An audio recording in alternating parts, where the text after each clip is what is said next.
নমস্কার বন্ধুরা। তো ইনফিনিক্সের তরফ থেকে নেক্সট জেনারেশন নোট সিরিজের ইনফরমেশন এসে গেছে। মানে নেক্সট জেনারেশন যেমন সববারের মতো Infinix note 50, 50 pro, 50 pro plus আর একটা এস এডিশন, একটা 4G এডিশন, মানে পুরো নোট সিরিজ অলরেডি সার্টিফিকেট সাইটে এসে গেছে। কিন্তু আমাদের কাছে ইনফরমেশন এসেছে শুধুমাত্র যে নোট 50 5G ওইটা সম্বন্ধে। তো ওই জন্য এই ডিভাইসটার সম্বন্ধে আমরা টু জেড সব কিছু ডিসকাশন করবো, আর এটাও দেখবো যে প্রাইস পয়েন্টে আসবে তো সেই প্রাইস পয়েন্টে সবচেয়ে বেস্ট অলরাউন্ড স্মার্টফোন হবে কি হবে না, এই ভিডিওতে আমরা এটা সম্বন্ধে আলোচনা করব। তো চলো শুরু করা যে ভিডিওটা কোনো সমনাশ না করে, আপনি যদি গ্যাজেটল বাংলা চ্যানেলে প্রথমবার আসেন আর কোনো বাংলা টেক ভিডিও ডেলি দেখতে চান, তাহলে গ্যাজেটল বাংলা চ্যানেল সাবস্ক্রাইব অবশ্যই করে নেবেন। তো ফার্স্টে আমরা আলোচনা করবো এটা ডিজাইন সম্বন্ধে। তো যেমন দেখতে পাচ্ছেন এবার যে ইনফিনিক্স নোট 50 পেছন দিক থেকে দেখতে হবে এক্স্যাক্টলি এরকম, মানে এরকম টোটাল দুটো কালারে আসবে, একটা হবে গ্রিন, একটা হবে রেড। তবে এর যে পেছনের যে কভারটা সেটা আমার পার্সোনালি খুবই ইউনিক লেগেছে। আপনার এই ডিজাইনটা কেমন লেগেছে কমেন্ট সেকশনে আমাকে অবশ্যই জানাবেন। এর থিকনেস হবে 9 মিলিমিটার আর ওয়েট 192 গ্রাম। এর পেছন থেকে আপনি পাবেন প্লাস্টিকের ব্যাক কভার, সাইডে আছে প্লাস্টিকের ফ্রেম।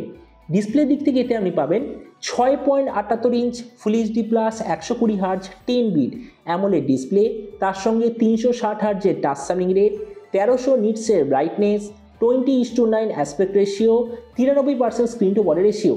কিন্তু এই ডিসপ্লেতে আপনি কী ধরনের ডিসপ্লে প্রোটেকশন পাবেন কোনো প্রপার ইনফরমেশন নেই। তার মানে সোজা কথা বলতে গেলে প্রাইস পয়েন্ট হিসেবে যে ডিসপ্লেটা সত্যিই খুব ভালো। প্রসেসরের দিক থেকে এতে আপনি পাবেন হয় ডায়মেনসিটি 7050 প্রসেসর অথবা ডায়মেনসিটি 7300 5G প্রসেসর। কেননা এই দুটোই প্রসেসর আজকের দিনে এই প্রাইস পয়েন্টে সবচেয়ে বেশি পপুলার। ক্যামেরার দিক থেকে এতে আপনি পাবেন কোয়াড ক্যামেরা সেট আপ। এবার দেখুন এর যে রিয়ার ক্যামেরা বলা হচ্ছে সেটা হবে হয় 108 অথবা 50 মেগাপিক্সেলের রিয়ার ক্যামেরা, কিন্তু বাকি সেন্সারগুলো হবে 2 আর একটা এআই সেন্সার, আর ফ্রন্টে আছে 32 মেগাপিক্সেলের সেলফি। মানে দেখুন এটাই বলা হচ্ছে যে হয়তো এতে আপনি পাবেন 108 মেগাপিক্সেলের স্যামসাংয়ের হাই রেজলিউশন সেন্সার অথবা 50 মেগাপিক্সেলের সোনির একটা হাই লেভেলের সেন্সার, যেমন রিসেন্টলি প্রায় সবকটা ব্র্যান্ড ইউজ করছে। আর এই রিয়ার ক্যামেরার সঙ্গে আপনি পাবেন ওআইএস এর অপশান। এই যে স্মার্টফোনটা আপনি বিভিন্ন ধরনের র্যাম আর স্টোরেজ ভেরিয়েন্টে তো পাবেন, কিন্তু স্টার্ট হবে 8/256 GB থেকে। এই র্যামের কোয়ালিটিটা LPDDR4X, মেমোরিতে আছে UFS 2.2 যেটার সঙ্গে ডেডিকেটেড SD কার্ড স্লট। ব্যাটারিতে আছে 5500 mAh ব্যাটারি, সঙ্গে 45 ওয়াটের চার্জার, আর কানেক্টিভিটি হলো USB Type-C। তো এবার এই স্মার্টফোনের বাকি কিছু ফিচার বলতে গেলে এতে আপনি পাবেন Android 14 out of the box, 3.5mm jack, JBL-এর তরফ থেকে আছে dual speaker, under display fingerprint sensor, আর IP54 এর ওয়াটার অ্যান্ড ডাস্ট প্রোটেকশন। আর এর ওএস আপডেট সাইকেলের দিক থেকে বলতে গেলে এতে আপনি পাবেন 2 বছরের মেজর ওএস আপডেট আর 3 বছর সিকিউরিটি আপডেট। তো এবার সবচেয়ে মেন জিনিস, ফোনটা কি দামে লঞ্চ হবে। দেখুন লাস্ট কয়েক বছর থেকে আমরা দেখছি ইনফিনিক্সের যে নোট সিরিজ সেটা জেনারেলি লঞ্চ হচ্ছে ওই 18 থেকে 20 হাজারের মধ্যে। তো এবারও লঞ্চ হবে 18 থেকে 20 হাজারের মধ্যে ইন্ডিয়ার মার্কেটে। আর আপনাদের ভিডিওটা বাংলাদেশ থেকে যদি দেখে থাকেন তো বাংলাদেশে ট্যাক্স নিয়ে লঞ্চ হওয়ার কথা যতদূর মনে হচ্ছে 35,000 বাংলাদেশি টাকার আশেপাশে। তো এবার সব ভিডিওর মধ্যে কিন্তু জানাবো এই যে স্মার্টফোন যে আসতে চলেছে এটা কি প্রাইস পয়েন্টের মধ্যে সবচেয়ে ভালো নাকি এর চেয়ে বেটার অন্য কোনো স্মার্টফোন অ্যাভেলেবেল আছে। দেখুন আমরা যদি এই প্রাইস পয়েন্টে দেখি মানে 20,000 টাকায়, তো আমি বলবো এর সঙ্গে কম্পিট করার মতো অনেক স্মার্টফোন অ্যাভেলেবেল আছে।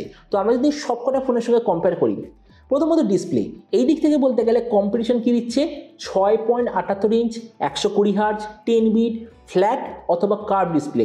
ইনফিনিক্সের ফোনটা তো আমরা এক্স্যাক্টলি সেম জিনিস পাচ্ছি। তো এই জন্য এই দিক থেকে এই ডিসপ্লেটাকে আমি গুড রেটিং দেবো। প্রসেসর কম্পিটিশন কী দিচ্ছে, Dimensity 7050, Dimensity 7300, Snapdragon 7H Gen 2 এই লেভেলের প্রসেসর। সেখানে ইনফিনিক্সের এই ফোনটা তো আপনি এই লেভেলেই কোনো না কোনো একটা প্রসেসর দেখতে পাবেন। তার মানে প্রসেসরের দিক থেকেও গুড। ক্যামেরা কম্পিটিশনে অ্যাভেলেবেল সবাই আপনাকে দিচ্ছে 50 মেগাপিক্সেলের সোনির একটা হাই রেজলিউশন রিয়ার ক্যামেরা, তার সঙ্গে ওআইএস এর অপশান, 16 অথবা 32 সেলফি। আর এক্স্যাক্টলি সেম জিনিস আমরা এই ইনফিনিক্সের ফোনটা তো পাবো। তার মানে এই দিক থেকেও আমি গুড রেটিং দেবো। ভেরিয়েন্ট কম্পিটিশন কী দেবে, 8/128 GB বা 8/256 GB, LPDDR4X বা UFS 2.2 স্টোরেজ। সেখানে ইনফিনিক্সেও এক্স্যাক্টলি সেম জিনিস আমরা পাবো।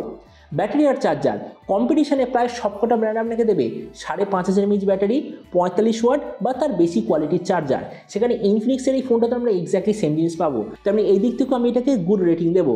তাছাড়া স্পিকার সবাই দিচ্ছে ডুয়াল স্পিকার, ইনফিনিক্সও আছে ডুয়াল স্পিকার, মানে এই দিক থেকে কোনো ডিফারেন্স নেই, অর্থাৎ গুড আমি রেটিং দেবো। আর ওএস আপডেটের দিক থেকে সবাই দিচ্ছে দুটো ওএস আপডেট, মানে দুটো মেজর ওএস আপডেট, এরাও দেবে দুটো মেজর ওএস আপডেট। তো এই দিক থেকে আমি এটাকে গুড রেটিং দেবো।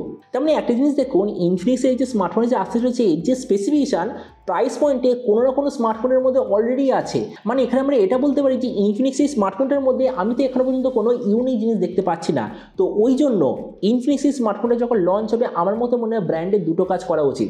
হয় প্রাইসটাকে এমনভাবে সেট করবে যেখানে এই ফোনটা হয়ে যাবে খুবই কম্পিটিটিভ, অথবা এই স্পেসিফিকেশনের মধ্যে কিছু না কিছু লঞ্চের আগে একটা আপডেট করবে যার ফলে বোঝা যাবে যে এর যে স্পেসিফিকেশনটা কম্পিটিশন অ্যাভেলেবেল বাকি থেকে অবভিয়াসলি আলাদা। কেননা দেখুন সবকটা স্পেসিফিকেশন প্রাইস পয়েন্টে কোনো না কোনো ফোনের মধ্যে বা কালেকটিভভাবে বিভিন্ন ফোনের মধ্যে আমরা দেখতে পাই। তো ওই জন্য ব্র্যান্ডের কিছু না কিছু আলাদা করা উচিত কনজিউমারকে অ্যাট্রাক্ট করার জন্য। তো এবার আপনি যে কোনো সময় অবশ্যই জানাবেন এই যে ইনফিনিক্স নোট 55 যে খুব তাড়াতাড়ি আসতে চলেছে, তো আপনি কি এই দামে এটা নিতে চান নাকি অন্য কোনো স্মার্টফোন আপনি চুজ করতে চান? এটা সম্বন্ধে নিচে কোনো সম্বন্ধে আমাকে একদমই ভুলবেন না। তো চলুন দেখা হবে আগামীকাল একটা টেক ভিডিওতে। Till then stay tuned, always remember, think positive, be positive. Thank you.